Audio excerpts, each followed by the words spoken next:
morning, good afternoon, good evening, good whatever time it is, wherever you are. Welcome to Living Truthfully, episode 52. Episode 52, you guys. This is officially like a year, 52 weeks of doing the episode, doing the podcast. And I don't even care that I said that wrong. I'm just so excited. Episode 52.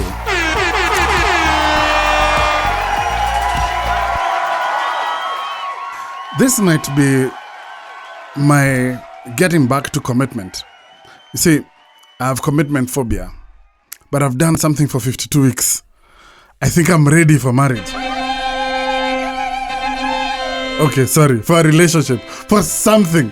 My guest is dying. Just laugh. It's okay. He's dying of laughter. 52 weeks of doing the same thing. I didn't know if I should laugh or not.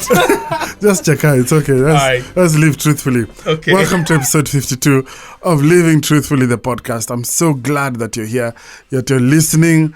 You've stayed true to just this journey that I've been on of just sharing what my growth in my life is right now. I've known this man for probably a little over 20 years. Mm-hmm. He's a pastor. He's not always a pastor, but we always knew he was a pastor, like in the making, in waiting sometimes. He has a passion for sports. Mm-hmm. So Gowi and I, once upon a time, tried to do sports marketing. Mm-hmm. We had a company called Tello 360. Yes, yeah. Tello 360. Tello 360 Management. Hey, those were good days. Such good days. Hey, great creative ideas. Like we were stretched. We were stretched. We didn't know what we were doing. Yeah. He's a father. Mm-hmm. He's a husband. Mm-hmm. But more importantly, he's my friend.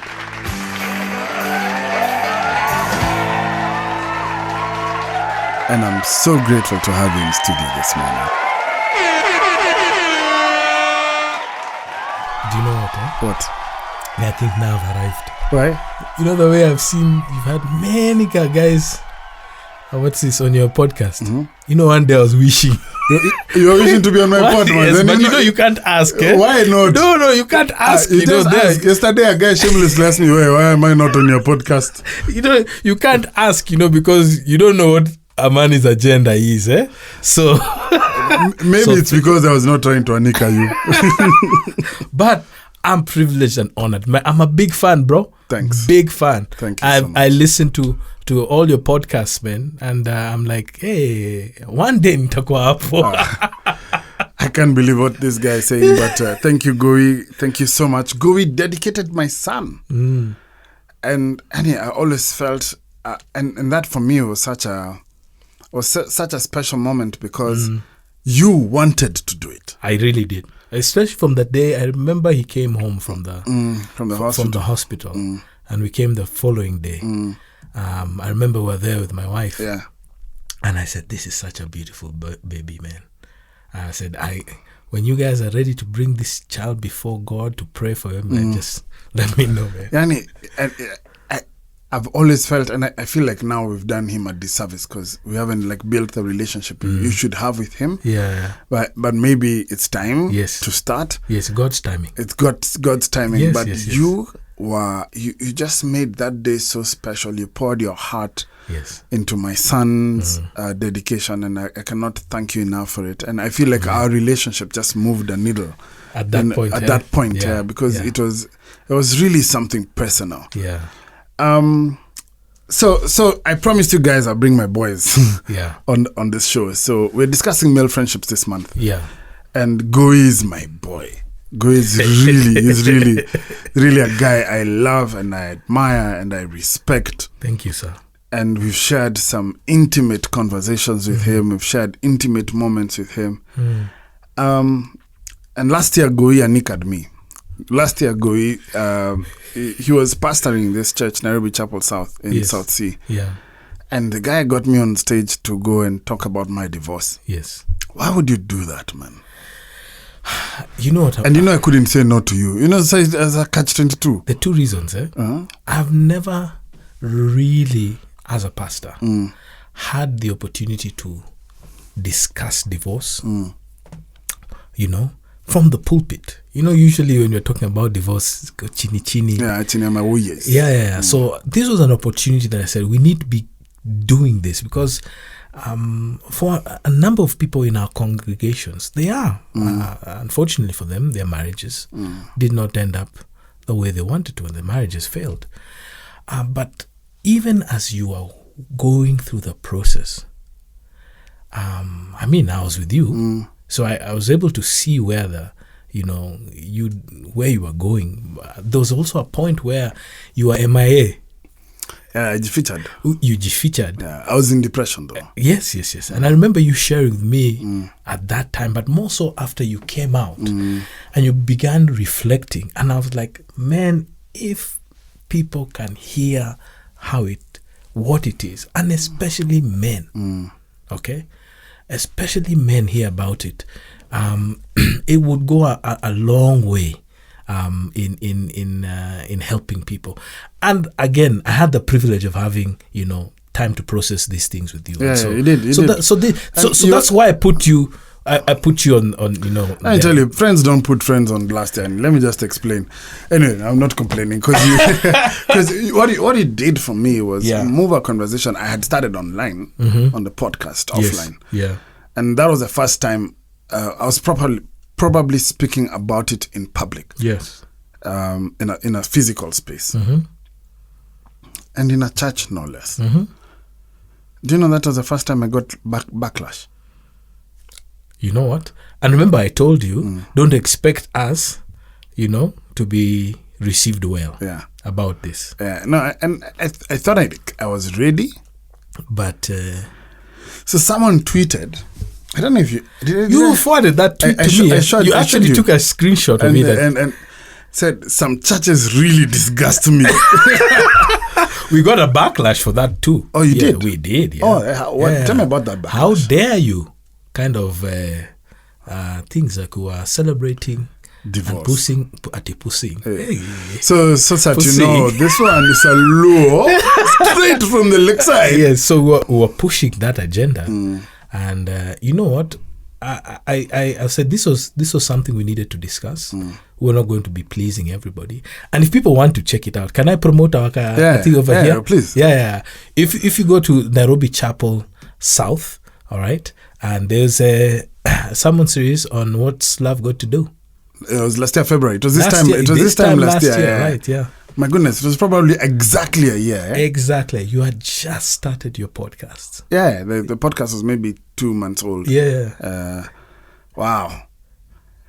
I can't tell you how many special moments I've shared with Gowi, both in business, personal life, parenting, marriage, discussing our marriages, where they've been tough, and where we've had good times. Yeah. Music. Yeah. Gowi used to sing. Yes. I used to sing. Imagine, I recorded an album. Did you? Yes. Like a full album? Kijiji Records. You did a Gowi album? Gowi. It was actually going to be called Going Places. Oh my goodness. Paka, I took pictures. What is that music? Ask Kanji Mbogwa. He's here next week. So when he comes, ask him what happened. Super producer Lee, please remind me to ask Kanji what happened to Gowi's music. And in fact, if I can ask him today, maybe we can come with it, and then we play it here. You first had it on Living Truthfully Radio.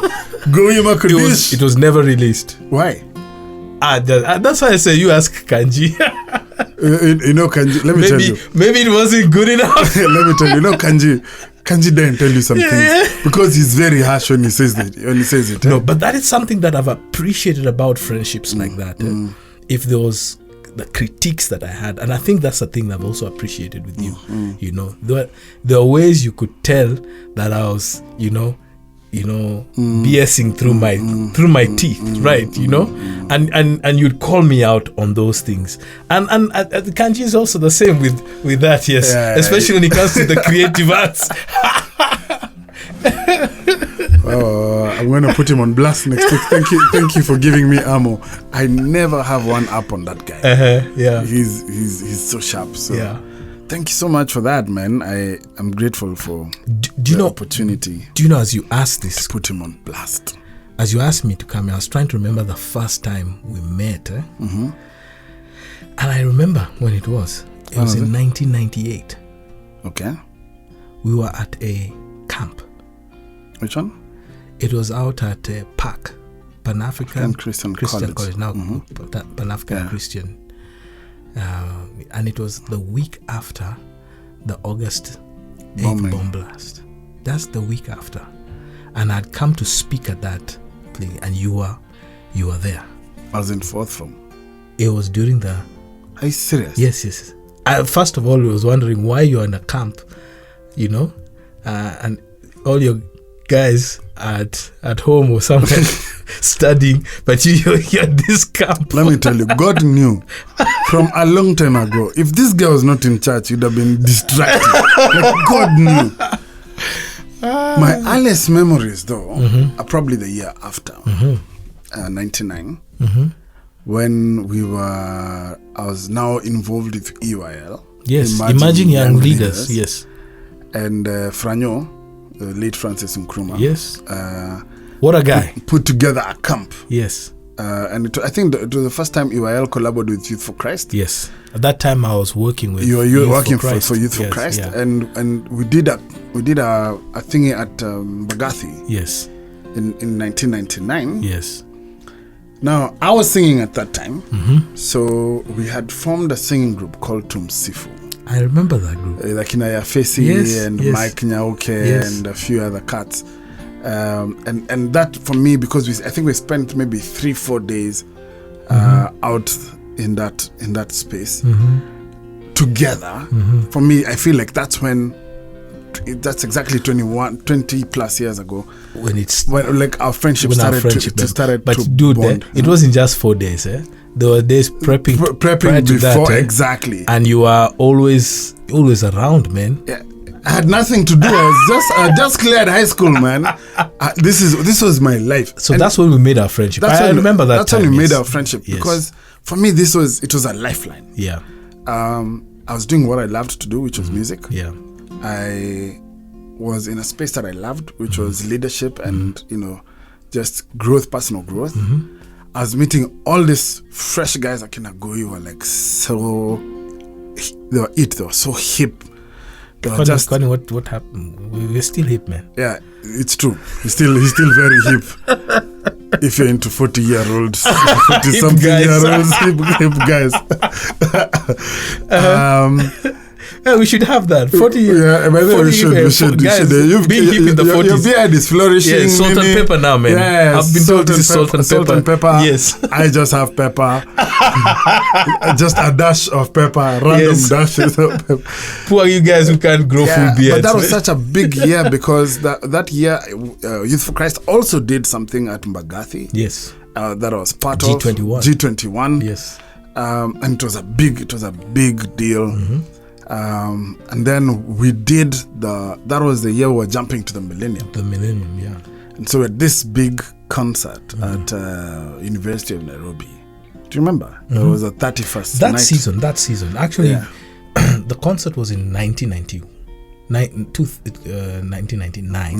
And G21 was the following year. Oh, it was 2000. Yes, and 2000 is when we even now interacted more, much closer. Yes, more with now is completely involved in the conference. Yeah, but what we do today as 31st night bashes, these things that Akina Mo Sound do and Akina K Crew do, that was a start. That was a start in 1999. Yes, and that for me, Gowi, you are what I wanted to become.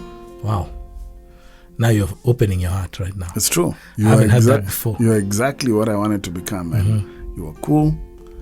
You loved God. You were in leadership. You were doing cutting edge things,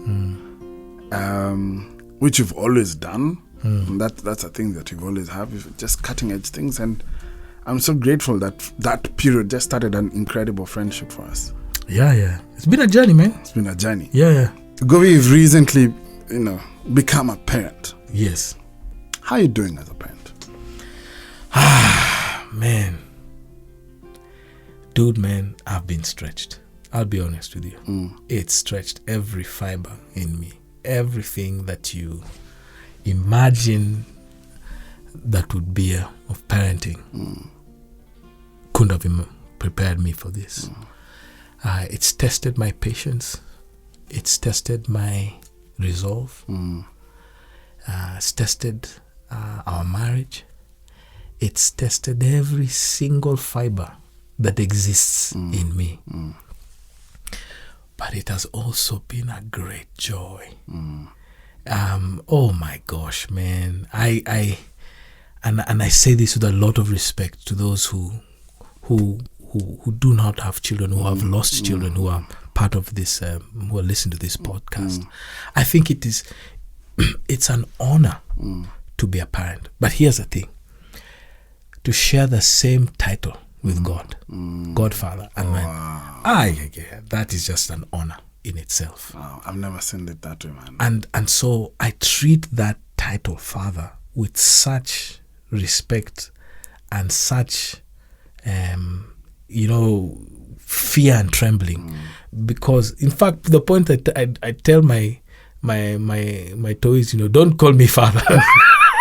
Just call me Baba. Yeah, maybe that's a tiny, a way just to go away from that, from the reality that I share a title with God the Father, and I think it's brought out, I would love to say, the worst and the best in me, but it's made me a better man, and so it's really enriched my life. I want to talk about that a little more and say, you say it's brought out the worst and the best in you. What are those? What are some examples of those things? Let's start with the worst. Okay. I think for me it showed me how selfish I am. Because parenting is about giving. And these children have just changed how I need to look about giving. In fact, it's mulikaed more about how I need to give more even in my marriage. So I never knew I had this reservoir of giving that parenting has. And so for the time that it wasn't existed, it just mulikaed that part of me that I'm a selfish guy. Wow. And so, and it's been very humbling just to be able to do that. Wow. I think it's also shown me how impatient I am with people. And I think I've had to be patient with my boy and my daughter. I really have, because they're not going to get a concept the way a man is going to get a concept. I say, a man, you're a grown man, figure it out. Yeah. I can't do figure it out for a child who's never done it before. I should try though. I should. Parenting by absconding. It works. It does, Yeah. Okay. I hope my kids never listen to this pod. This one. So, but the interesting thing is, I've just had to learn patience. And I can't assert myself like I assert myself in other quarters. I just need to do that. And it's also shown me, have I been that, I'm trying to look of the word. Have I not been understanding for other people who I have been relating with, colleagues at work, even my own neighbors, True. And so it's brought out those things about me and mulikaed that part for me.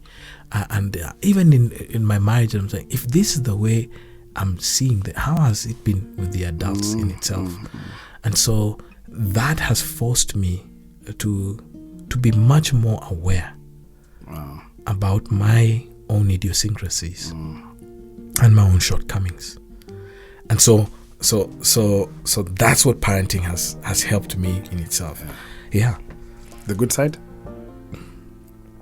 Well, it's brought out my playful side. You know me, I'm a playful guy. But now this is given me permission. You can play the yeah. So there's the playful side for me that it's brought out. So it's given me even greater permission to do that.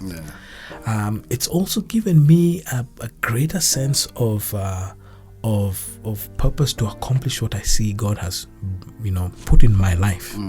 So these children can know about the this is what I tell. This is what I've told some of my boys. Now you're now next. Okay. If I was to die before you, and to put the epitaph there, you don't even need to put my name, because there have been, billions of people who have lived on this earth. Yeah, just put the day I was born and the day I died, and just put there, he tried. And I think that is what parenting has helped me be able to do. What am I continuing to try to do? I think I want to try to fulfill God's call over my life. We all have a purpose, and I think I have discovered mine, and I've been working towards it for the past couple of years, maybe the past 2 decades, trying to be able to live this thing out. Now with the children there's a sense of urgency to be able to do it well, so that if they also have the opportunity and privilege of living up to about this time, they can look back and say, see, here my father, he tried to be able to do these things. And that's a legacy I'd like to leave for my children. Wow. Yeah. I always knew you were going to make a great father. Hey, thanks, man. I was sure you were going to make a great father. Thanks, man. Yeah, so you just need to go and ask my toys now. No, don't worry. 20 years from now, you go and ask them. Hey, so how do you guys think your father's doing? Oh, let me tell you guys. Long stew. Yes. Okay. Apart from parenting, just how you doing? I'm in a great time and season of my life. I had never thought I'd have valuable time. And I think now I have it. Now I think I have the place. You know what? For the past 20 or so years that we've been working, 20 plus years, we're always working, and people are looking for a roof over their head, food and all that. School fees. I actually think the thing that people are really looking for is time. And I agree with you, but time to be able to do what you really want to do. I have reached there, and so I never knew I'd reach here this quick, and so, man, it's a good place. But this is now where I think I have no excuse.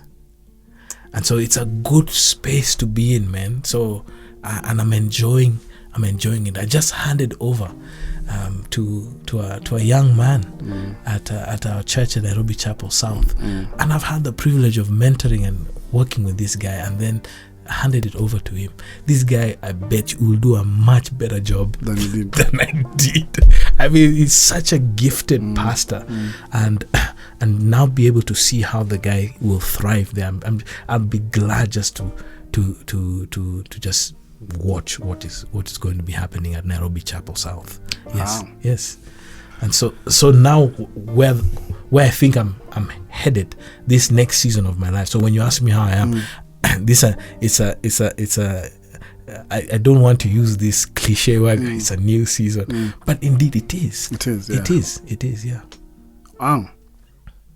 I understand what you're saying. I'm jealous and envious in a way.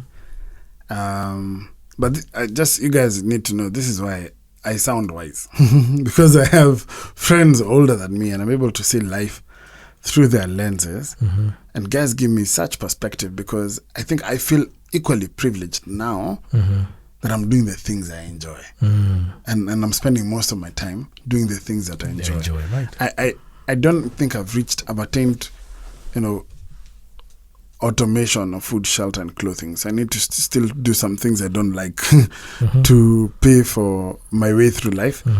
but I'm spending more of my time doing the things that I enjoy, like this podcast. And so, and it's really starting to just, pay off and I can see a switch happening. I'm spending now, more time doing this. And this is going to be my food, shelter, and clothing, And so I'm great. When you say it that way, you sort of show me that this is actually the process I'm going through. Yes. And I like that. Yes. And I guess the thing that Amani, you need to be able to realize is it can't be rushed. It's a process. It's a process. It can't be rushed. And again, I think it is in the book of Ecclesiastes, talks about time and chance. And so when the opportunity comes, you'll be ready.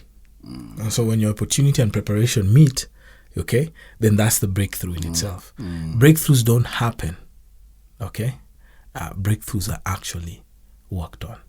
And so you need to be preparing for what you think. You need to be consistent. And that time when the opportunity comes, you're prepared. It's game time. But you've been practicing all this time for that just one moment. It's Eminem says, if you just have that one moment. One chance, one mic. One opportunity. Yeah. Yes. Pastor Gowi just quoted the Bible and Eminem in the same sentence. Dude, you're really getting into a new space. A possible relocation in the making. Yes. What do you see your next? And I'm asking you this because we're at a turn of a decade. One of the conversations I've been having is decade thinking. Where do you see your next 10 years, man? Or where do you see yourself doing or impacting in the next 10 years? I think the next 10 years for me is about specifically getting into the mind and heart of leadership and influencing that from the inside out. I think from the point of where I'm at, there's a place where I think there is a big vacuum of being able to empower the individual leader, be it in the marketplace, at the church, or in the community, to be able to become the most effective leader they have. So I'm not saying going to speak at conferences. I'm saying getting to places like you and I sitting like this and talking, what makes you tick as an individual, and how can you what successes have you had, and how can you now translate those successes in the place where you are right now? And I think for me, these next 10 years are finding my space in that area, and really influencing leaders in that respect. As you speak, I realize that this leadership thing has been a big thing for you. It has to be, man. And I just remembered you ran for MP Westlands. Ah, man, you're bringing that up now, man. You gotta bring that up now. In as much as we're living truthfully, man. Is this a wound? No, it's not a wound. I'd understand if it was. No, it's not a wound. Because I still vote in Westlands because of you. Yeah. Which I'm glad, because there are few accused. Yeah, there are few accused in Westlands. He was truly bougie, guys. Truly bougie, man. I turned. I moved from Doni and I turned. Here's the thing that I learned about that. Leadership is expressed in many areas. I think the leadership that most counts is leading yourself. Because if you cannot lead yourself, then you won't be effective anywhere else. And so if I'm able to impact the life of a leader, then you'll see it in their homes, you'll see it, at their places of significant engagement, whatever they're doing in the community, and eventually those who are in public leadership. And so yeah, I'm not evading the Westlands story. That was such a intense. It was intense. It was an intense season in all our lives, Mazi. Oh yeah. I think you got a pound of flesh from all your friends. Oh yeah. You guys, I collected from all of you guys. Everything. But the audacity to do it is one thing I'll always respect from you, man. Thank you, man. Thank you. Always respect you for that. It got me to appreciate a bit more of the general psyche of the Kenyan, the average Kenyan. Got to also begin to understand how people perceive me. Leadership is not sometimes. Political leadership is not given. You have to fight for it yourself. Yeah, in this country you have to fight. Oh yeah. Anywhere though, actually. Yeah. And so I've learned this, you know. So when I see people on the blogosphere and, you know, KOT doing this, I'm like, they down now. Yeah. They down now. No idea. They have no idea what's going on. Vertical ground is different. Yeah. So we're discussing male friendships this year and this season. And for me, I know I'm not your only friend. I know it because he sometimes tells me, my boys and I are going. I'm like, boys, who are your boys? Am I not your boys? And also vice versa. Yeah, you also say, my boys and I was like, why was I not in that circle? So maybe just paint for me a picture of what your male friendships look like. And now a word from our sponsors. As a dad, the greatest gift I can give my family is security around their health. Do you know how the first time you have a child and all of a sudden there are medical expenses that come up that you never knew existed? Well, Minette has a great cover that caters for your young family. This cover is comprehensive and has features such as inpatient limits of up to 10 million shillings. It will take care of premature births, any complications during, after birth, or for both mom and child. This is such a sigh of relief because you know at least the finances are taken care of. It even takes care of you when you accompany your child of up to 10 years to the hospital as a caregiver. And that's just the inpatient cover. Outpatient caters for dental, optical, gynecological, urologists, and mental health services and is up to 2 to 3 times higher than other covers in the market. I highly recommend Minette Health, and it can be accessed online. They have made this purchasing process easier by creating a portal where any user can access their services directly from the website. To learn more about this cover, visit their Facebook page, Minette Kenya, or their website, collaborationkenya.minette.com. Buy your family a secure health future with Minette. And now, back to our story.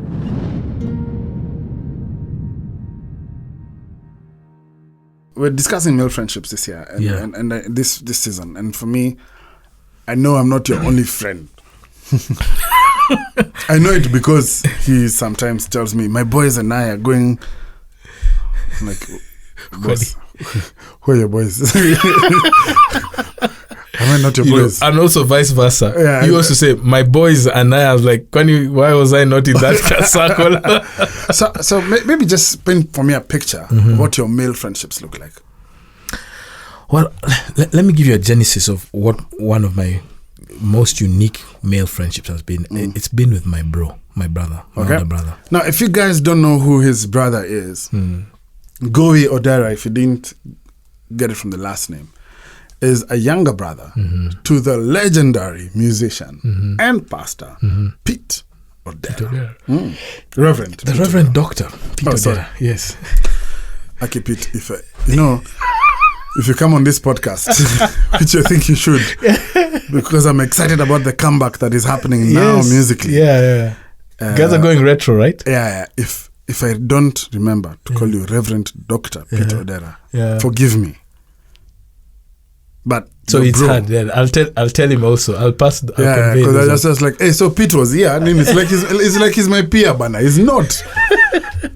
But as I was saying, I think for me that friendship started with my brother. Yeah, my brother.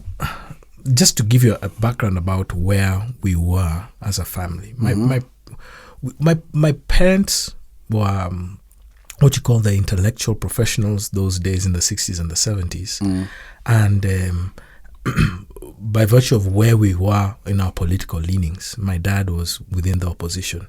So we faced the brunt of the ruthless side of the Kenyatta and Moi administration. And so I'm not sure if my brother knew what he was doing, but because my father was, around, then he was not around. We never knew what Gava was doing to him and stuff. I think my brother played a very significant male leadership role in my life, and he wasn't that significantly older than me. We're talking about maybe about 2-3 years older than me, but there was some wisdom and insight with things that he did. This is the guy who taught me how to tie my shoelace. Wow. He taught me how to ride a bike. He taught me how to tie a tie. You're looking at my shoes. I have slip-ons right now. Okay? When I had my first wet dream, okay? I mean, I asked the guy, I didn't go to my pops. The first thing I went and told him, dude, I know I didn't pee in my pants, what's happening, Wow. And he began to explain those things. There was a certain interest my brother had in my success, okay? And still does. There are times he posts things on social media Facebook. About me. And I'm like, are you talking about the same guy? But Pete, in many ways, became the model of what I look for in male friendships. Wow. And I think he painted such a good picture of what it means to be close to somebody, to be interested not just in the individual, but in their success. So my male friendships are based on, a model of what was modeled for me. That's such a high standard, Bana. It is a high standard, yeah. And why I'm saying it's a high standard is because, dude, you went to wet dreams in this conversation. Okay. Like, it's not a bad thing. It's just not something we generally discuss. But the podcast is called Living Truthfully. Yeah. So enjoy. So, okay, Ama, we just no. Just leave. No, okay? no. It's okay. Just don't have one. So no, and why I like that as a high standard is because it means there was depth. There was no barrier. When I meet with my bro, even till today, I'm not sure if there's small talk. Even in the small talk, there's something deep about that. And I think for me, that's the thing that I've always appreciated about my friendship with my brother. He's always seeking to draw out the best in me. I remember one time I went to complain to him about some things are happening in my marriage. So I just told him, I was fungoing my heart to him, all that. And then he looked at me and says, Gowi, for the benefit of this conversation and in the future, when you come to tell me things that are going on in your marriage, I'm never going to take your position. Wow. I'm like, eh? So it's like, so what do you mean? It's like, look, I mean, you're Gowi. You have all these friends and all that. You have the benefit, the wisdom and all that. But I'm not going to be of help to you if I come and tell, sir, man, sir. So I won't take your side. I was like, dang, this is some. And this is your brother. This is my bro. Yeah. And so he says, if I'm to take a side, I'll take your wife's. Yeah. Even if it's just for conversation point, just to give me perspective in itself, And I think the thing that I've appreciated about that, and subsequently with my friendships, male friendships, is the things that I've enjoyed about some of these things is that I've been allowed to be vulnerable amongst them. And you know what? If they do not reciprocate in being vulnerable, me, I'm okay. But they are serving something for me because they are hearing my heart and they can gladly respond for my benefit.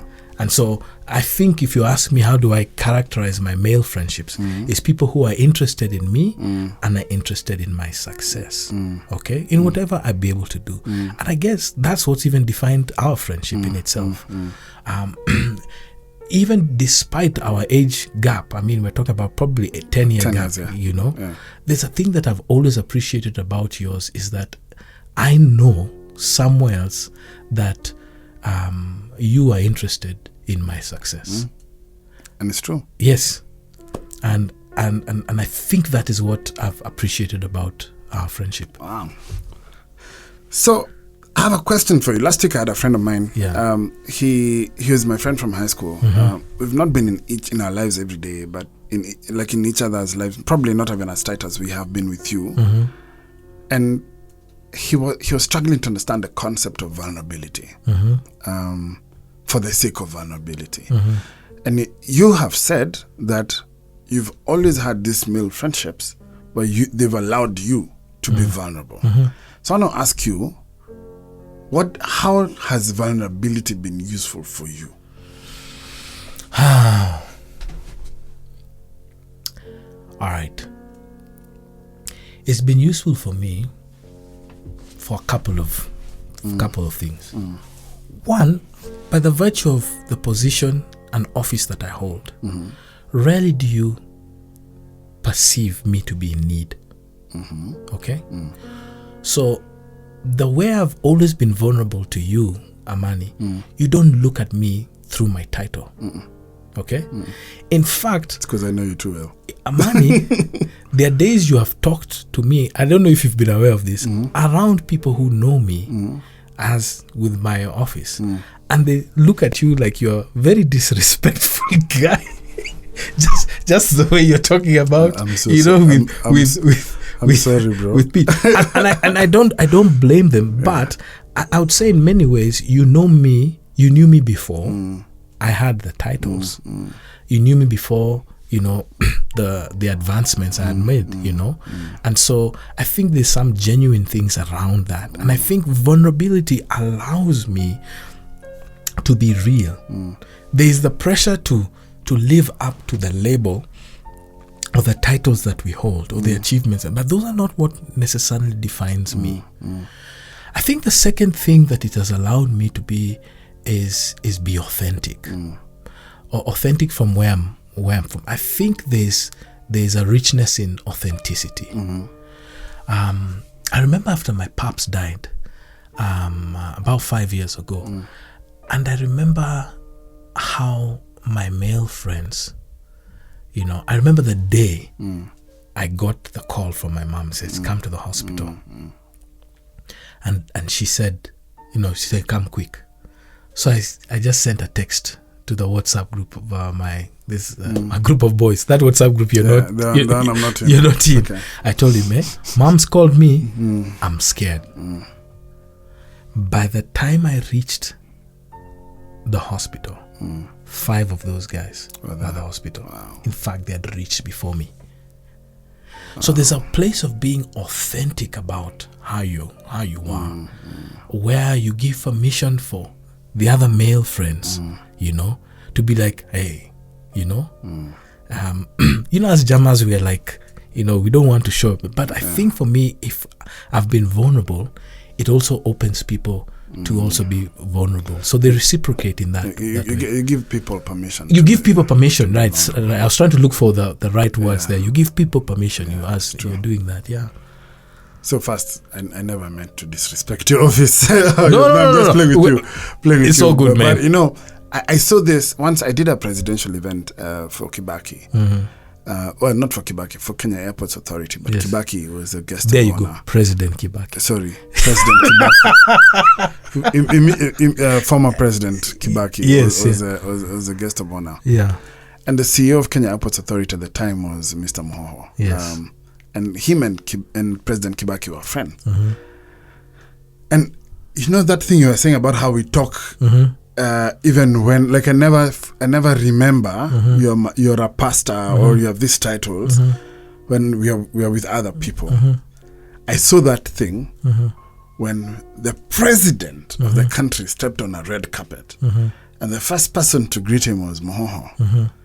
And then Mohoho goted him like that, like boys. Like we're boys. Hey, what up, dog? And you could I saw like a spring in Kibaki's step. Yeah. And just like he was in a comfortable space. Yeah. And there was so much tension that had built before that gig. It was diffused by that moment, right? And I think it's very important to have friends around you that are your friends. They understand your role, but they don't treat you like your role. Yes. And I wish more leaders had that sort of those sort of friendships. Some do. But I wish more leaders had those sort of friendships. I think a third thing that it also does, it brings about and raises the stakes when it comes to being accountable. And so for me, the thing that I've done with these male friendships that I've had around me is that I'm accountable to them about all sorts of things. Yeah. My finances, my marriage, my aspirations, the demons inside of me, my dark places, the dark side of Gowi, but also the successes and how they can actually be turned around and now appeal to my dark side. Just being vulnerable in itself to these men around me has allowed me to be held accountable to these men, to the point that today I'd like to say that if people have a problem with me, if they can't directly talk to me, there are men around me who they can go and rope me in. Yes, it's true. So if you have a problem with Gowi, at Amani Maranga on all social media, just DM me. I'll talk to the guy for you. Just 2 more questions for you, and then we can call it a day. The guys who are figuring out how to create real male friends. And I think male friendships for guys are very important because there's a way guys call out each other and support each other that I feel like only guys can to some extent, Would you advocate for male friendships? And if you would, what would you tell a guy who's trying to figure out how to do this? How to make good male friends? I would definitely advocate for male friendships because I think those are just great friendships. Wow. And you cannot tell me that life can be celebrated or enjoyed without these significant male friendships in one's life. And I would wonder if I've done what I've been able to accomplish without these male friendships. What would life have been? I think I'm much richer today. One of the things that I'm genuinely open, what genuinely tell other male friends is there's a place where you need to be real. And being real is I had a conversation with a member of our congregation, and so I've always wanted to meet with these guys. So we have a session called Kahana Gowi. So I'm in church. So I said, dude, so he's on leave, he's on break, and I'm also on break. So let's meet. So we had breakfast. So we had brunch, just like we had today with you, man. And we're talking about, and he said there are things that we men inadvertently do that we're not aware of. We come and even the coffee, and he even described what we did. We have our phones on the table, and for those of us who have cars, we have our car keys there. What has that got to tell you? Our possessions. We talk a lot about our possessions, or that's what we try to size one another up. He went on to say we also size one another by what we do. Our professions and what we do, our jobs, our jobs, whatever. But what we do, okay, our accomplishments around what we do, and then lastly by our networks. And I looked at them and said, "Oh, what is that about networks?" It's like, let me give you an example. You coming and saying you need a passport, okay? And I was trying to get a passport. So I'm telling you, Amani, hey, I was trying to get my passport. And I needed this thing. Now that the lines are long there and all that, I really needed this. So I went, I nganganad, and then I finally got this passport. After, a week or two. Your reaction will be like, Gowi, why didn't you tell me, man? Yeah. Why is I know a guy. but Gowi, that's sort of like, But that's the way we Jamas are. All right, we will inadvertently do that. We're not aware of it, but we do that, and that's what defines us. Okay, the way animals, mark their territory, they peer around. I think that's how we do it, And if we could move beyond our being defined by our possessions, our networks, okay, and what we do, those are where you'll find your genuine friends, where you're not name dropping, or sometimes you're not conscious, you're even name dropping. You're just saying, I know a guy. You don't even say the name. So to advise these jamas is move away from those three things. People, if you can, possessions, networks, and profession. Yes. Move away from that, and that is superficial in itself. If you're able to get friendships that can pass through that sieve, okay, those are where you can begin to do. I think the second thing you could be able to do is also be vulnerable. It's not something that you can do overnight, but you can practice vulnerability. Do you have a formula for vulnerability? Because I feel like you and I do it so naturally. Right. Because we are friends. One of the things I think you can do, men can admit, is very easily is, I'm scared. That's one of the things you could begin to do. Just agree you are afraid. That's actually a good test. Okay? So you're not moving with those, Gowi scratching his nuts, holding his balls in the studio to show that you're not going with your go nuts. Yes. It's so uncomfortable, man. So you're not going with, your testosterone. Okay? Yeah. But you're acknowledging that you're afraid. I think that's where you begin to, that's one of the places you can. All right? Because that's a vulnerability. You can say, you like this person, you can do that. But when you start admitting you're afraid as a man to another man, then that's just, it opens up. It opens up. It opens up. I think that, I can't say it's a formula, but I think that was one of the places you can do. A good place to start. Yeah. I don't know if I've answered your question. You have. Yeah. You really have. I just have one last one. Yeah.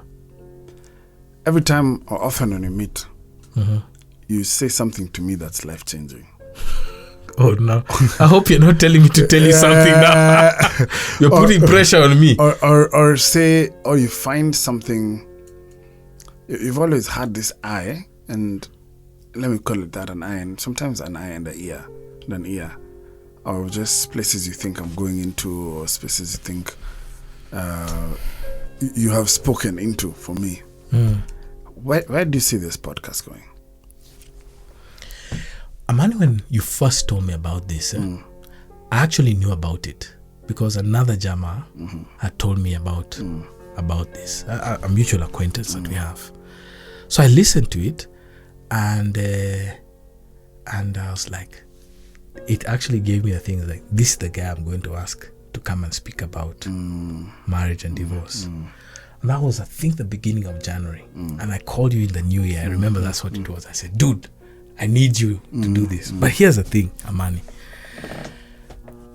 I think one of the things you have done for us as men is given us a virtual man room or man cave to talk with this podcast. And leave all your titles, leave all it behind. And you've given us that. And I think I would like to say thank you for this podcast. You were just trying to do something it's for healing. It's for my healing. Yeah, continue healing. Yeah. Okay? Yeah. In fact, whatever that wound is, I don't want to say may it never heal. But let it heal slowly. So that it heals well. Yeah. so that we can all benefit. And so I think what you're doing is you're serving a need. Okay? And so I would want to encourage you, Amani, to continue to have that posture of a learner. Because that is what I think you're doing. You are learning because you're hearing what other men's experiences are. You're hearing what our experiences as men are for different walks of life. And it's exciting to hear. I mean, I was listening to Eddie Kimani's story of this. You know that emoji where you have your hands on your head? I'm like, I never knew this is what Eddie goes through. But this is a story of, of perseverance and going through what he's been able to go through. And I think for me, what you need to continue to do is get that posture of a learner. If you lose that, I think you lose on what value this podcast is giving. I don't want to come here and say, the way they say, 2020 is going to be your year. Okay, I'm not those kind of guys. It's not my year. So just say it. It's my year. You're not gonna get it from me. No, I want to say, I think what you're doing here is, if you look at the mechanical watch, most of us now have digital watch, but me, I'm old school. I have this now, nice mechanical watch. It's a nice watch. So if you open the back of the watch, there are many gears, okay, and all that. But there's one that seems to be going around all the time. In the mechanics of a watch, it's called the flywheel. Okay, and it's always moving forward because all the other big things are moving. We would think it's the big things that move this small wheel. It's the other way around. It's a small one that's moving the big things. Yes. And so it is here. What are the small things that are making the podcast what it is? Do not allow them. One of the things is your networks and your relationships, because the men you bring here are basically your networks. And dude, I'm looking at this and like, you're a connected guy. You're one networked guy. That's your gift. In fact, that is your wealth. Okay? The wealth of your networks has given substance to this. I would also say there's a lot of prayer that goes into this and reflection. But super producer over there. Super producer, man. Is an apostle to this. Super producer, man. From big city. Yeah. But just remember, you have a wealth of networks with you, and how you leverage them for the benefit of your audience will continue to propel you to greater lengths. It will make you the keynote speaker at the men's conference this Friday. Burali, I'm coming for you. This Friday, I'll be seated at the back, okay, at the men's conference on Friday. I'm there. I'm leading a session about male friendships. That's gonna be our session on the men's conference. But I think if you continue to grow with these networks, not necessarily the things that define you, but what you bring to these networks and the wealth of these networks, leverage them for the benefit of those who listen to your podcast. I think you guys are going places, and so you've tapped onto something. There's a great opportunity, and so these are your flywheel. These are your small little things that move the bigger things, and eventually, bro. I mean, as I keep on telling you, man, I've said this for the past 10 years. Just remember me in your kingdom. Pastor, can I, before you close, I think the thing that I love about my friendship with you is, even if we haven't met or talked for kadhaa months, when we just chill, it's like the conversation was on pause. Yeah, it's instant. And we continue to do that. It's true, and it's deep. It is. Imagine Amani Maranga can be deep. Contrary to popular belief, ladies and gentlemen, the Reverend Gowi Odera. Thank you, bro. Thank you for having me. And he's an author too. Yes. Wait, is your book in the market? Yeah. Where is it? Textbook Center. You can catch it there. All right. Yeah. Remind me the title. And I feel Roots. bad. Roots. Yes. I have Roots. it in my room. Skills for leaders. Roots. I'm so sorry. Dude, man, it's okay. I can see how that book. It was 2012, bro. Has influenced you. Or 2013. It was a long time ago. It's at the back of your head. It's a root. Thank you for having me on your podcast. Guy, I'm so honored. Thank you for saying yes. Thank you for coming over for breakfast. I hope it was worth your time. Yeah. I now know I'm at that level in our friendship. Level one. Level one. Tier one. But guys, if you ever have a chance to meet Gowi and talk to him, like, don't even start with small talk. Go straight for wisdom, because he has a wealth of it. Listen, man, I don't know how people survive without male friendships. I don't know. And I want to urge you out there, don't do life by yourself. Get real friends. Start making real friends. Build male friendships around you. It will save your life more than once. And this man has saved my life more than once. Wow. God bless you. God bless you Thank too, you. man. Thank you. See you next week with more of my boys on Living Truthfully.